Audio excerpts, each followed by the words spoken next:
Welcome to the webinar on DISC. And just for those of you who just joined, I'm thrilled today because it's been a long time since I put on a webinar, and I'm glad so many people are here to join us today. Please ask questions, and I will do my best to ask questions in line. There will be a Q&A session afterwards. I'll do my very best to answer as many questions as possible. We're going to explore and understand the DISC profiles and how the DISC profiles can revolutionize organizational communication and efficiency. We'll dive into a little bit of the history behind DISC, some of its practical applications, and how it can really enhance leadership, team dynamics, and personal development. But before we dive in too far into DISC, I just want to tell you a little bit about Black Diamond Leadership and what we do. Our philosophy is really built on four cornerstones of development. I'm a firm believer that step one is emotional intelligence and personal leadership. If we can't lead ourselves, if we can't manage our emotions, if we can't be grace under fire, if we can't influence other people's emotions, notice I didn't say manage, I said influence other people's emotions, we really cannot lead others. And in my opinion, emotional intelligence is that core rock foundation of a high performance organization. Once you understand your own emotions and you can manage your emotions, then you can engage in effective and difficult conversations. Most of us, when we're in conversations with other people, especially if it's challenging, we tend to be thinking about our responses, or we're getting fired up or upset about something. And that impacts our ability to really listen and respond effectively. So we develop our emotional intelligence so we can move into having effective and powerful conversations. When that foundation is established, then we can really look at building trust and psychological safety. I'm not going to go into psychological safety very deep, but just as a really quick description of psychological safety, it's creating a culture where people feel free to participate and speak up without the fear of retribution. And when we have trust and psychological safety, then we can move into accountability. Not only the accountability of doing what you say you're going to do, but the accountability about your behavior. And right there is the one thing that I see in so many organizations where they invest a ton of money into development and programs and leadership programs, but they don't focus on changing behavior.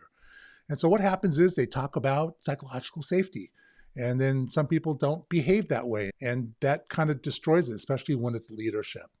So at Black Diamond Leadership, we really looked at our programs are meticulously designed to enhance these key areas and ensuring impactful and lasting change. We use tools like DISC to provide greater insight and accelerate development and learning.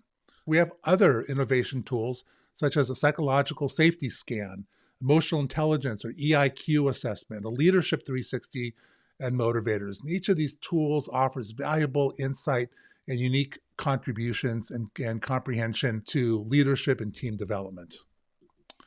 All right, you guys remember the old golden rule? We generally make the mistake at assuming that others interact and think the same way we do, but they don't. And so now we want to look at the platinum rule, which was coined by Dr. Tony Alessandra, and he states, treat others the way they want to be treated. This contrasts with the golden rule, which suggests treating others the way you want to be treated. When we look at this through the lens of DISC assessments, the platinum rule plays a pivotal role in enhancing interpersonal relationships and communication. See, DISC assessment categorizes people into four primary personality styles: dominance, influence, steadiness, and conscientiousness. And we'll go into those in more detail shortly. Each style has a unique way of communicating and being communicated with. By understanding these styles, one can tailor the communication approach to match the preferences of others, aligning with the platinum rule. For example, I tend to be a high I, which means I like to influence. I'm more coaching style, right? I have a client who's a D, and I have to adjust my style when I'm speaking with this client. And I do this all the time with coaching clients as well when I understand what their style is. So when we apply the platinum rule, it means that we're adapting our approach based on the other people's disc style. For example, as I just mentioned, a D prefers direct and to the point communication. If your natural style is, let's say, S, steadiness, which is gentler and relationship oriented, you would adapt your approach to be more direct and concise when communicating with a D style individual. So again, the platinum rule emphasis is on treating others as they prefer to be treated, and it aligns perfectly with the personalized approach encouraged by the DISC assessments. So this just leads simply to better and more effective communication, improved relationships, and a more harmonious and productive work environment. So DISC was developed in the 1920s by a psychologist whose name was William Moulton Marston, and he categorized behavior into those four primary styles: dominance, influence, steadiness, and conscientiousness. And each style has a set of unique characteristics. So, for example, D, or dominance, these individuals are result-oriented, assertive, and competitive. They thrive on overcoming challenges and are excellent problem solvers. I, or people like to influence, or influencers, these are your extroverts who are enthusiastic, persuasive, and optimistic. They're great at motivating others to excel and in collaborative settings. The S stands for steadiness. These individuals are reliable, calm, and supportive. They're usually great listeners and team players, often acting as the glue that holds the team together. And C stands for conscientiousness. Conscientious people are detail-oriented, they are analytical, they're private, and these individuals value accuracy and excel as planners. So let's take a look at what is DISC and what DISC is not. So DISC is needs motivated. It also looks at observable behavior and emotion.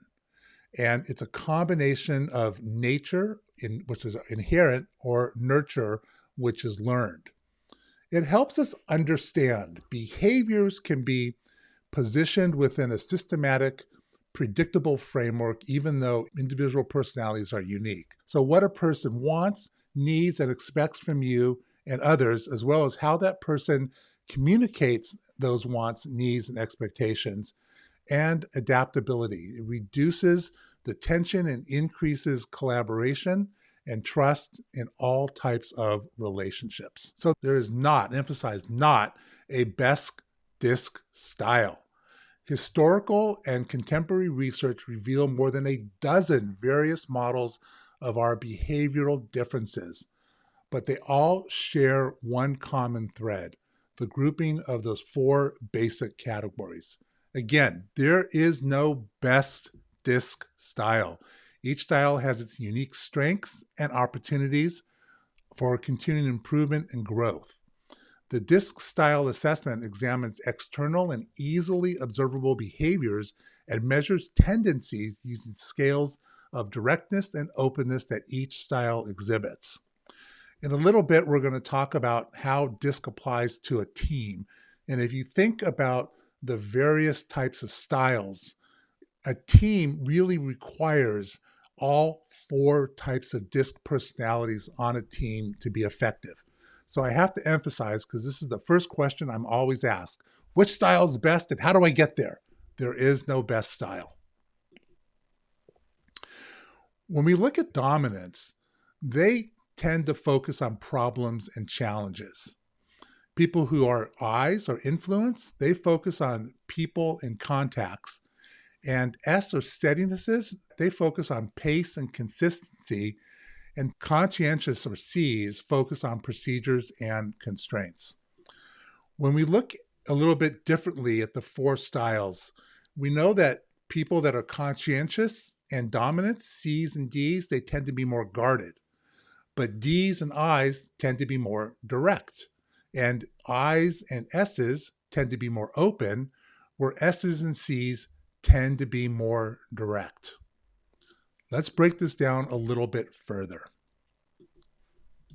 When you're in dominance or D, you're more of a risk taker. You're very direct. You can be forceful, self-reliant, decisive, and competitive. When you're an I, you're influential, trusting, sociable, friendly, optimistic, and enthusiastic. For people who are S's or steadiness, you're more calming, steady, loyal, consistent, relaxed, and patient. And if you're conscientious or a high C, you're more analytical, systematic, courteous, precise, focused, and you're a fact finder. When we look at pace and priority, D's tend to be faster paced and task oriented. I's tend to be faster paced and people oriented. S's slower paced, people oriented, and C's are slower paced, task oriented. In most situations, your natural style is your instinctive response, essentially your default behavior pattern. It reflects how you naturally react when you're comfortable and not feeling the pressure to adapt or change.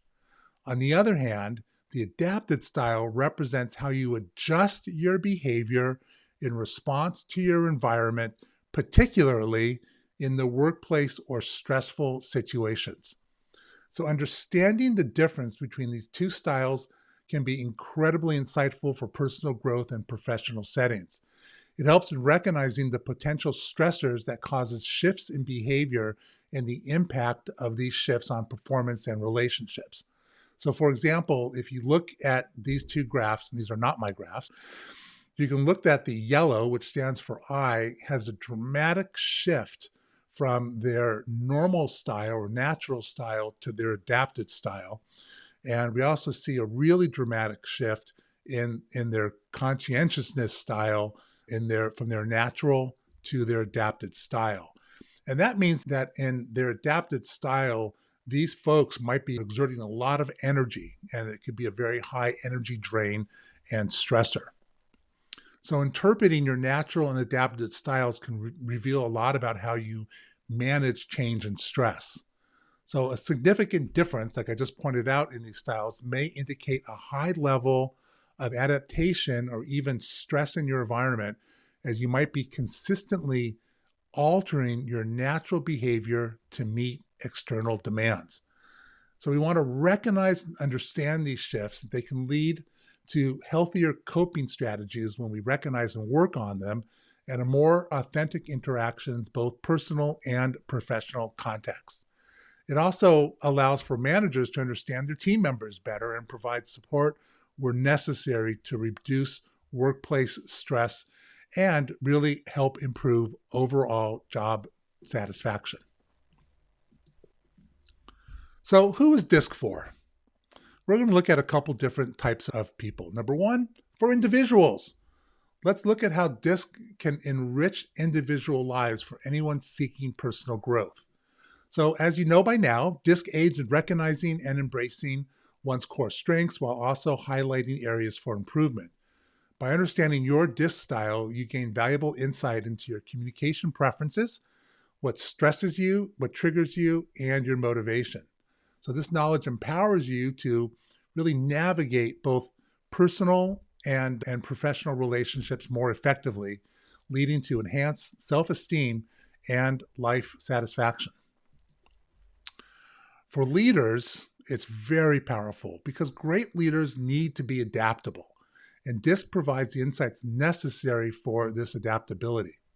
So it helps leaders understand their own leadership style and how it impacts their team. By recognizing diverse DISC styles on their team members, leaders have access to and can tailor their approach to motivate and engage each individual effectively. This leads to improved team morale, increased productivity, and a more harmonious work environment. So essentially, DISC equips leaders with the insights needed to really inspire and lead diverse teams. On a team context, DISC is a catalyst for harmony and efficiency. It encourages an atmosphere where diverse perspectives are not just accepted, but valued, and that leads to psychological safety. Teams learn to communicate in ways that respect each other's unique style, leading to reduced conflicts and misunderstanding. It also helps in assigning roles and responsibilities that align with each person's member strengths, enhancing team cohesion and effectiveness. So, for example, I'm a high I. I might be really good at leading the team or facilitating the team. But if you put me into a situation where I have to focus on the details, which is more of a C, I'm going to struggle more. I'm going to have to adapt more to that because that's not a really strong area for me. Conversely, somebody who's an S might not be really good at driving the process. So you might want to put a D in that situation. So by knowing your team members and where they fall in their DISC profile, you're able to actually build a team that can work better together and utilize each person's strengths and help support their weaknesses. I want to give you a quick view at a DISC report for teams. We're not going to go too far into this, but when a team of people take DISC together, the report not only gives you the individual information, but it also will plot each team member on the DISC wheel so you can see where people land, what their natural style is, what their adapted style is, what their strengths are, and what their weaknesses are. It's a fantastic tool for leaders and team members alike, offering insights on how the group can best work together. So this report highlights areas, really important areas, such as communication preferences, potential conflicts, and collective strengths and weaknesses. And understanding these nuances help in optimizing team performance, enhancing collaboration, and ensuring that each team member's unique qualities are recognized and valued. So it could also lead to a much higher level of trust and psychological safety. How does DISC apply to an organization? Implementing DISC goes beyond individual or team benefits. It's about cultivating a positive, productive culture. DISC aids in building an environment where diversity in behavior and communication is appreciated and also harnessed for the collective success. Organizations who are using DISC, they often will see improvements in staff retention, job satisfaction scores will go up, and you might see an increase in overall productivity. It really is a strategic tool for organizational culture. Unlike the standard DISC assessment, which is all self-reported, the DISC 360 involves feedback from colleagues, managers, and even friends or family. And the 360-degree feedback provides a well-rounded view of an individual's DISC style. It's particularly useful for personal development and leadership training as it uncovers not only how you see yourself, but also how you are perceived by others in various contexts. For leaders, it's an eye-opener to see how their style influences and motivates their team members. For individuals, it offers a path to greater self-awareness. So you can see on the screen right now that there's the solid colored graphs and there's the ones that are hash marked. The solid ones is self-reporting and the hash mark ones are from the 360 assessment. We're coming towards the end now, so get your questions ready. And let's talk about the 4 top-level benefits of the DISC assessment. Number 1, it improves understanding of self and others. So the DISC helps individuals gain insight into their own behavioral styles and how they are likely to react in different situations. This awareness can be transformative in personal and professional development. In enhancing communication by understanding the DISC profiles of others, we can then tailor our communication methodology or methods accordingly based on the other person's profile. This leads to more effective and efficient interactions, reduced misunderstandings, and improving overall workplace culture. On the team level, it optimizes team performance. With a clear understanding of each team member's DISC profile, we know that teams can work more cohesively together. And effective leadership, leaders who understand DISC can again manage their teams more effectively, and they can adapt their leadership style to suit the needs of their team members. Under communication in a positive workplace, it helps reduce conflict. DISC helps in identifying potential sources of conflict and provides strategies for resolution and fostering a more harmonious workplace. And with building trust and collaboration, understanding and respecting diverse behavioral styles builds trust and encourages a greater level of psychological safety. So, as we conclude, remember again that DISC is just more than a tool, it's a pathway to deeper understanding and better communication. Thank you for being part of this webinar. Take care, everybody. Bye for now.